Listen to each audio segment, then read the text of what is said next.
I'm off to run some errands. Please tidy up this place. No!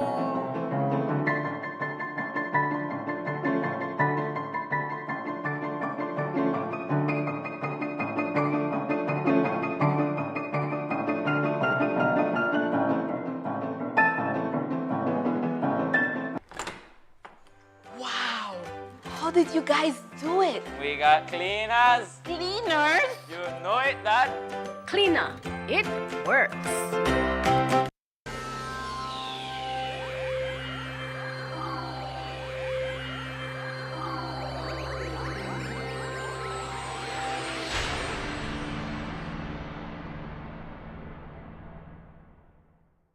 Coming up next on Plus TV, Plus News. Join our news team for half hour of local and national news. Plus News, informative, balanced, accurate, and current.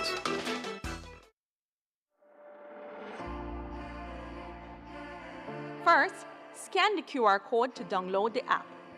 The bBox app works on both Android and Apple platforms. Next, log into the website portal and set up an account. All customers with an existing Benny's account, whether personal or business, will be automatically enrolled in bBox. If you do not already have a Benny's account, tap the sign up link to register. A welcome email and a temporary password will be sent to you. Once you're all set up, shop at Benny's locations near you to start building your bBox rewards. To learn more, visit our website at www.bbox.bz. Remember, loyalty is always rewarding with bBox. Brought to you by Benny's, quality and savings.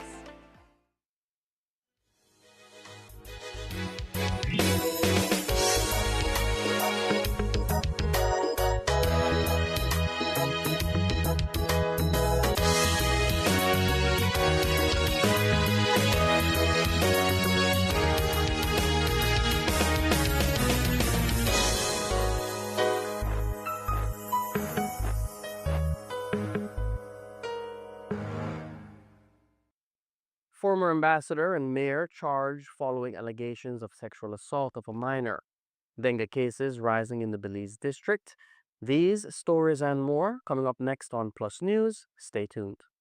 This newscast is brought to you through the courtesy of Builders Hardware, your home improvement warehouse. Every project starts with the right tools. At Builders Hardware, we got everything to get the job moving. Tools, paint, plumbing, electrical, garden, it's all here from construction start to finish.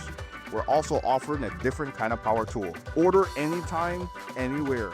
Pick up in store or get it delivered to your home. Go to shopbuildersbz.com today and save money with our exclusive online deals. Builders Hardware, making it easier.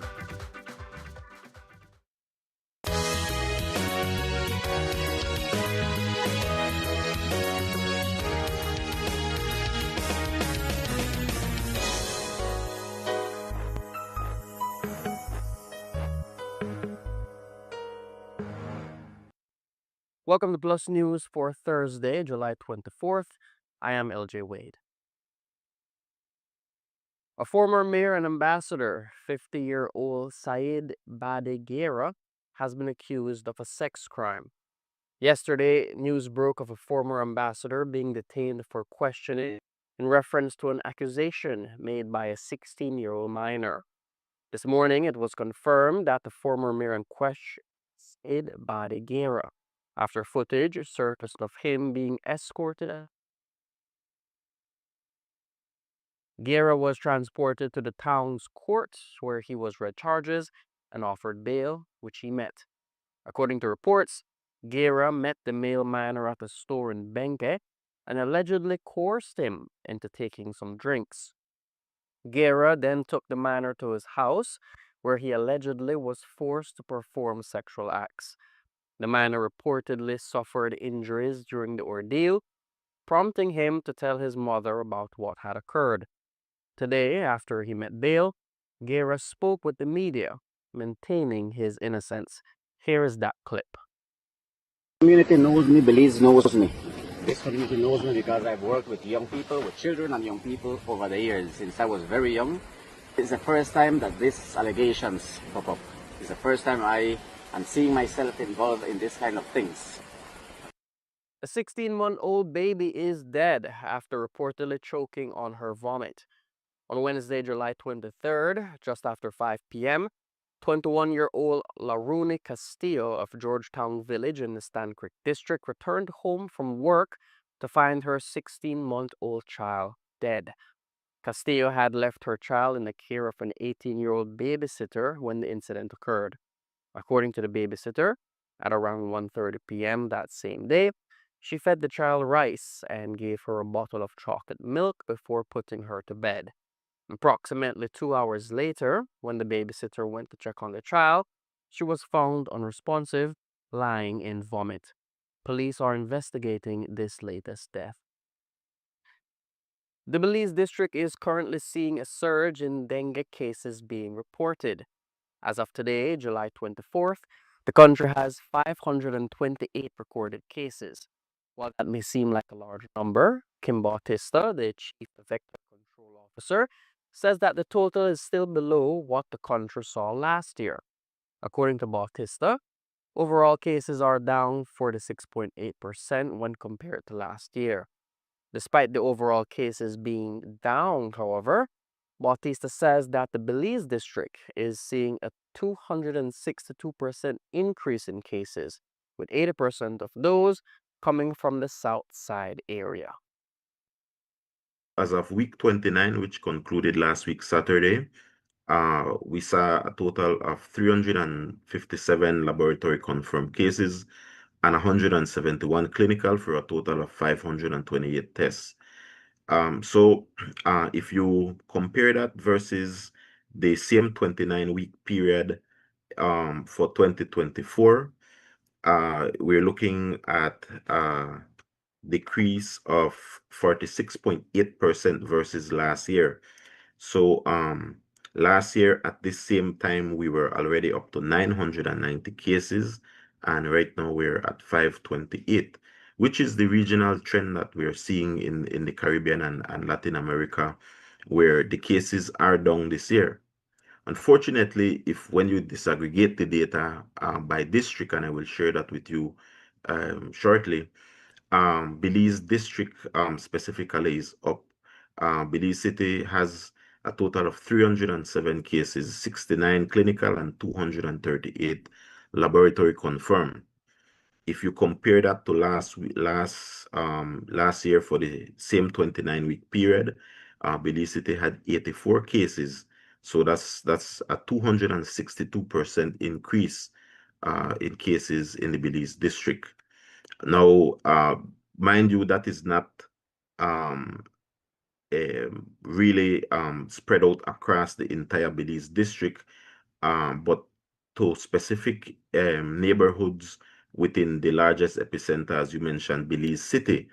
So 80% of the cases in Belize City are from Southside Belize City. So that is the area of the city that accounts for majority of the cases that are being reported out of Belize City proper. In 2019, Belize saw a major spike in dengue cases.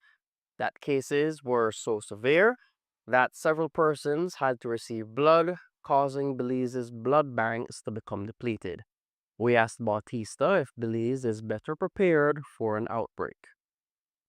It was in the 2019 outbreak, I believe, where there were a high level of severe cases, and at that point you did see a lot of appeal for blood donors, and as you rightfully point out, it's always there certain periods of the year when you would tend to see these requests there.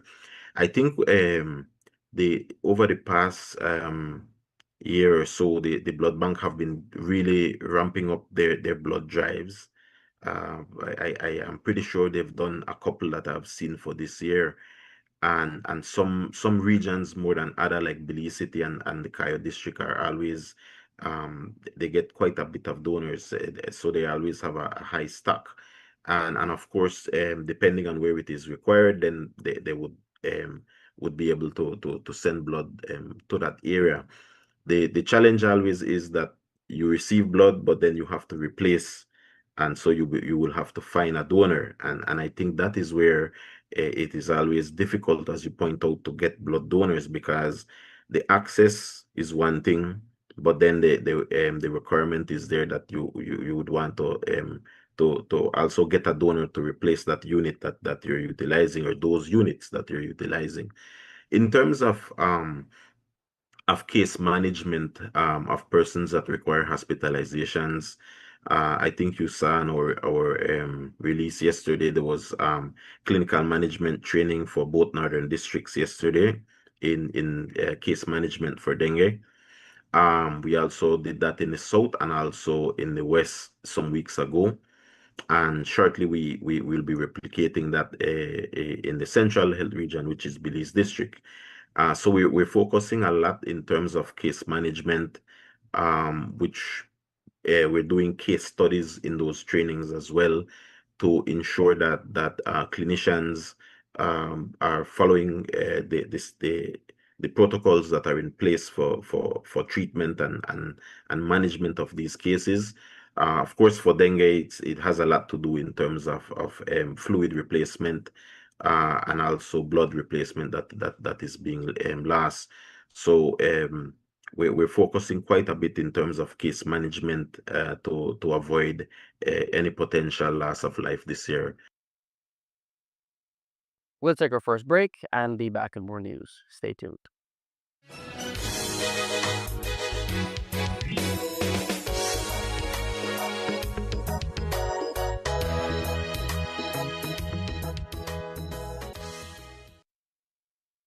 Looking to build or renovate?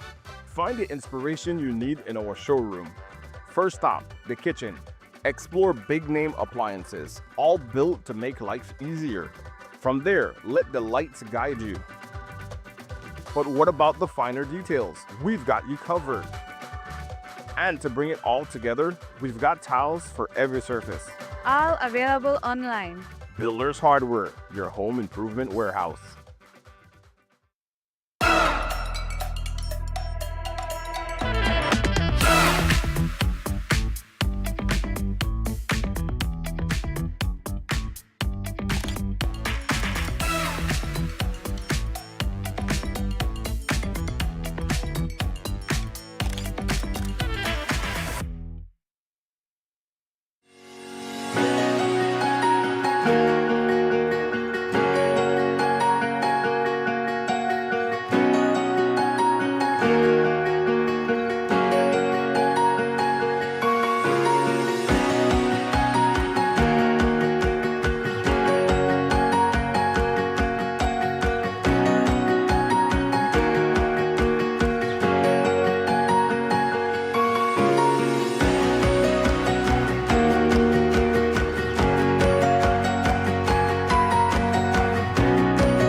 When I was a student, ICB was there to protect me, ensuring my education and future. When I got my first car, ICB was there to protect me, providing excellent coverage and peace of mind on the road. When we moved into our first apartment, ICB was there to protect us, securing our belongings and giving us a sense of security. And when we got our first house, ICB was there for us, protecting our home and everything we've worked so hard for. At every step of your life's journey, ICB is there for you.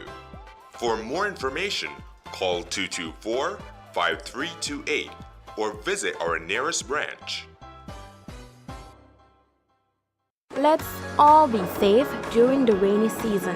Belize Electricity Limited reminds you that heavy rains can cause flooding in your neighborhood and on roads. Avoid driving or walking in flooded areas, which can have hidden dangers such as debris and fallen power lines. Belize Electricity Limited cares about your safety. Please stay safe.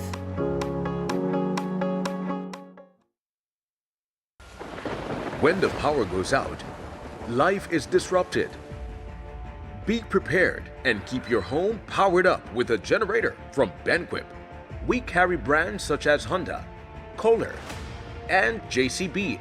Schedule your installation, maintenance, and assessment to keep your generator ready and waiting to protect your family and home the next time the power fails. Stay in control of your power with a generator from Benquip. Equipment, parts, service.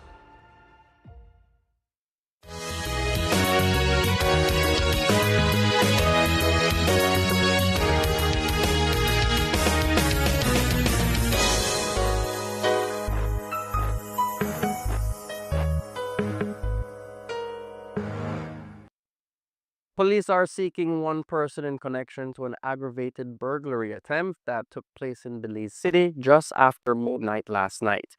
According to reports, a 32-year-old woman from the Belize district was making her way to her Kings Park home when she was attacked. After opening her door, a male individual came from behind her, punched her in the back of the head, and attempted to rape her. The woman managed to push the man off and run for help. The Minister of Foreign Affairs, the Honorable Francis Fonseca, has returned from his trip to Washington, D.C. Despite only being there for 2 days, the minister's schedule was jam-packed. Today we spoke with Minister Fonseca, who talked about what he managed to accomplish during his stay. It was 2 days in Washington, D.C. I thought, 2 full, complete days, but I thought they were very productive days.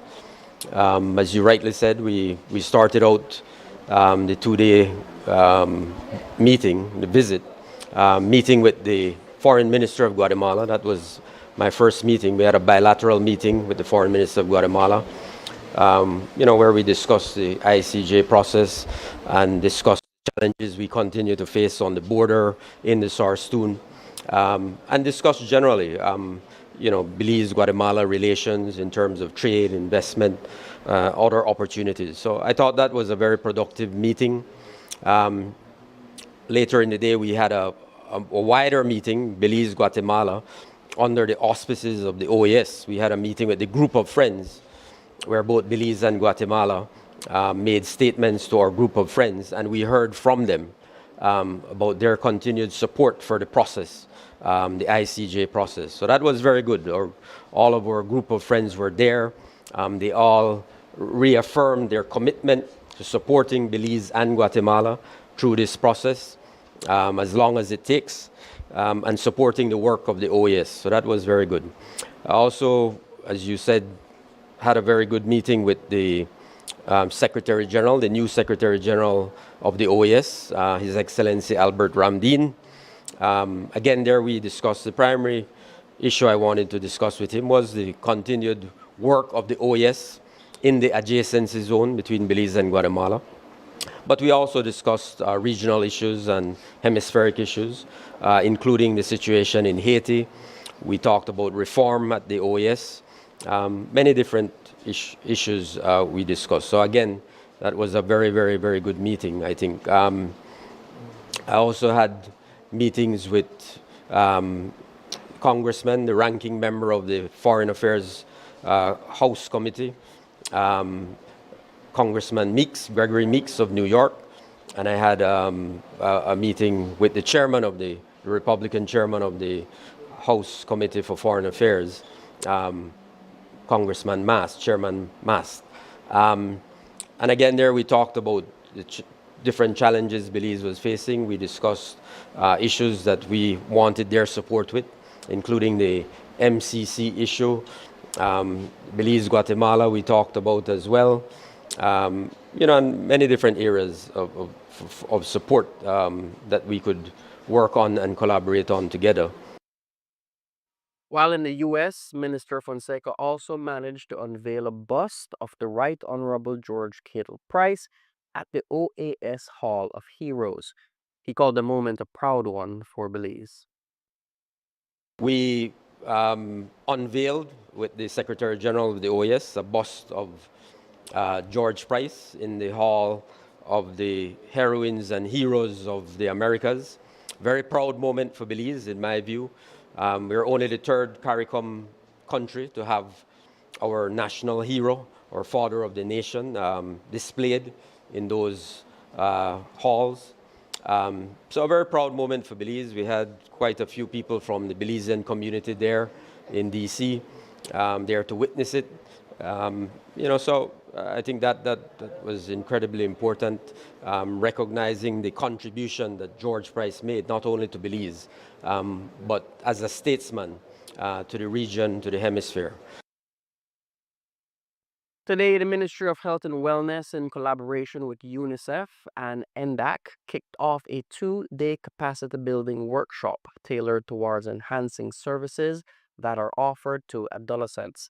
According to Dr. Melissa Diaz, adolescents often refuse to seek medical advice, so it is the ministry's responsibility to create safe environments. We launched an adolescent strategy in health in 2023, and these trainings now form part of that. We're ensuring that the operational plan to this strategy, that we ensure that we start to do our training not only to adolescents and to the general public, but we also need to build capacity in our providers, so our healthcare workers at every level, to ensure that adolescents are welcome, that adolescents do not feel stigmatized or discriminated upon, and are able to access health services. That's the only way that we will improve the health of our population. This particular training, it's a training series that we've called it. So we've had 3 trainings virtually, and we've invited, it's an intersectoral training. So we've invited different partners as well as different professionals in the Ministry of Health and different programs. So we have the National Drug Abuse Control Council, NDA. They're the ones who have actually created the concept and actually put together the training, but we also have our psychiatric nurse practitioners from the mental health department. We have our health educators. We have doctors and nurses in the audience as well. So we want to ensure that the capacity building is across the entire cadre of staff for the Ministry of Health and Wellness. Well, our adolescents are currently, of course, would want to access any aspect of services. So we do have young people coming in to discuss sexual and reproductive health, contraceptive care. We have young people coming in to get information on respiratory illnesses, on mental health, on suicide prevention, depression. So there are wide areas on nutrition. The Ministry of Health has been working with the Ministry of Education closely over the last 2 years on a nutrition project called the Healthy Schools Initiative. So we're trying to ensure that we foster a relationship with the schools and with students and with adolescents so that they can feel comfortable to get care and to actually get information, health information, and to be educated more in the area of health. We know in Belize that health literacy is a problem, and we feel that if we start early, we can actually lead to reduction of NCDs and a healthier population. We also spoke with the director of the National Drug Abuse Control Council, who spoke about the importance of the capacity building workshop. One of the main things the Ministry of Health and Wellness has been seeking is to provide capacity building for our staff, not only at the Ministry of Health, but also through the wider scope of the ministry, to ensure that our health practitioners, our frontline workers, our counselors, our psychiatric nurse practitioners would have the capacity to be able to understand stigma and discrimination, but at the same time, how to make our services that are available through the Ministry of Health more friendly and accessible to our younger population. Because we do know that the younger population are at risk for many things, whether it be through substance misuse, whether it be through suicidal thoughts, whether it be through other issues that are affecting our younger population and in this time and age. So the Ministry of Health is very much cognizant of this need and the factor that we need to change the culture of service so that more young people will be able to access these services throughout the country. And for us at the National Drug Abuse Control Council, it is important to emphasize that thing because we see on a daily basis quite a number of young people that access outreach service that want and need help so that they would be able to rehabilitate quit in terms of smoking tobacco, consuming alcohol, or any other substance that may affect them. And if we're able to ensure that the young population are comfortable with the service that we're offering, then thereafter more young people will be able to access the service. Will Belize institute a tax on imported tobacco? That was the question that was posed to the Director of Public Health, Dr. Melissa Diaz. The World Health Organization has recently floated the idea of placing taxes on tobacco, sugary drinks, and alcohol. According to Dr. Diaz, they are discussing it. Okay, so we have just started one meeting in that regard with PAHO, with our counterparts at PAHO.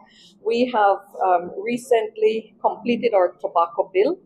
In the bill, although taxes have been discussed, it's not a part of the bill at this time. What we want to do is we want to control the things that are in our control, reducing the way that it's marketed, doing health education campaigns about the problems that tobacco causes on health. So we're looking at these areas before taxes, because as you know, that would need significant consultation over the next few months before. It's not a unilateral decision. It's not a decision just for the Ministry of Health.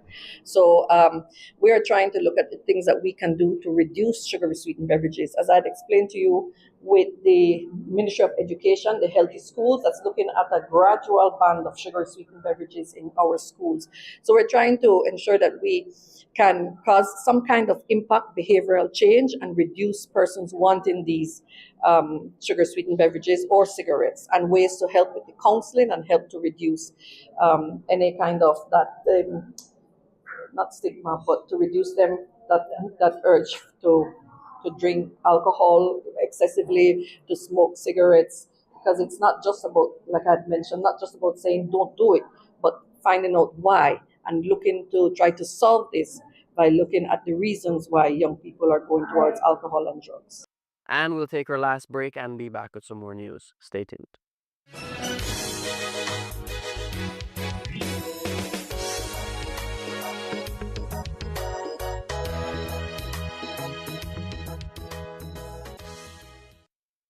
Every project starts with the right tools. At Builders Hardware, we got everything to get the job moving. Tools, paint, plumbing, electrical, garden, it's all here from construction start to finish. We're also offering a different kind of power tool. Order anytime, anywhere. Pick up in store or get it delivered to your home. Go to shopbuildersbz.com today and save money with our exclusive online deals. Builders Hardware, making it easier. Yes, just landed in Belize to enjoy some of the summer fun, and we heard he brought gifts. You've got it, it's All Saint Nick, and he's in Belize, teaming up with NextGen to give you the ultimate Christmas in a July streaming deals. Summertime, but we still bring the jingle. Get 6 months of lower prices on our stream bundles. Unwrap your deals of 25 megabytes for just $69 a month, or 50 megabytes for $89 a month, or get 100 megabytes for only $99 a month. Plus, enjoy free installation on all packages. With low prices locked in for 6 months, you'll enjoy incredible streaming rates all the way to the end of the year. The ultimate streaming celebration officially begun. Contact us to sign up today and follow us on social media for upcoming pop-up events near you.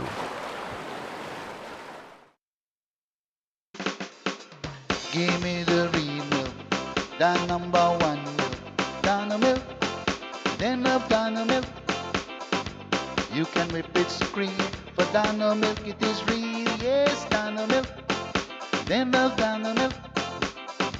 All over Cayo and in San Pedro, Dano milk, then love Dano milk. Dano milk in the morning, Dano milk in the evening, Dano milk. Give me Dano milk. Up north in Corozal, supermarket and them all. Dano milk, then love Dano milk. All over this land and in Belmopan, yes, Dano milk. Give me Dano milk. Say in Dangriga, down south in PG, Dano milk, then love Dano milk. You can hear this talk, cause it's in Orange Walk, yeah, Dano milk. I love Dano milk. Dano milk powder, probably the best milk powder in the world. Dano.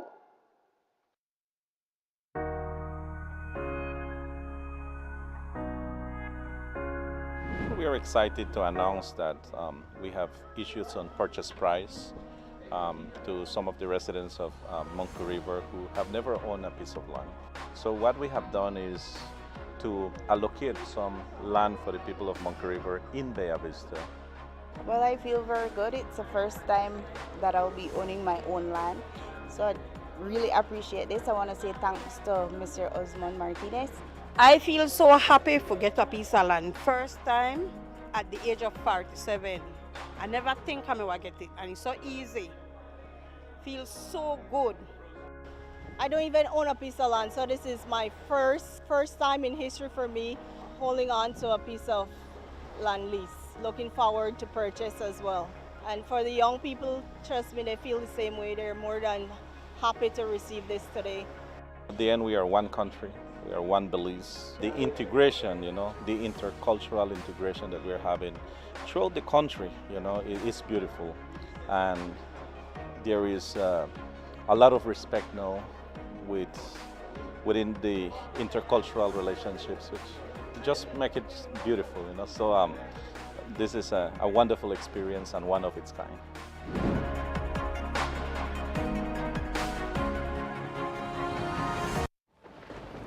The hurricane season is here. Are you prepared? Get the essentials you need to stay safe this hurricane season, such as plywood, tarp and rope, first aid kit, rubber boots, raincoats and rain ponchos, generator, portable radio and batteries, flashlight and kerosene lanterns. Weather the storm with these products and more from Benny's. Quality and savings.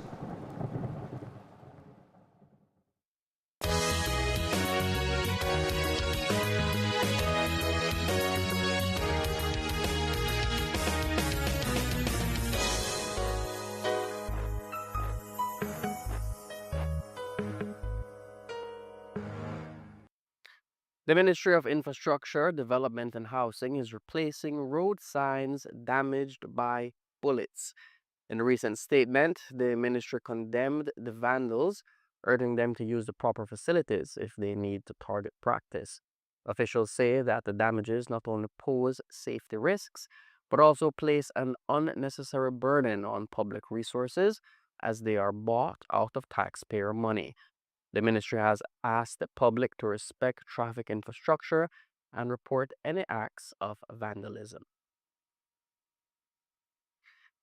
PACT has signed an $8 million grant agreement with the Adaptation Fund to help strengthen climate resilience in Belize's coastal communities under its Enhancing the Resilience of Belize's Coastal Communities to Climate Change Impacts project. This project, over the course of 5 years, aims to benefit over 200,000 people by advancing coastal land using planning, strengthening early warning systems, improving infrastructure in vulnerable regions, and increasing public awareness around climate resilience. And that's the news. Thank you for joining us. From all of us here at Plus News, have a good night and God bless.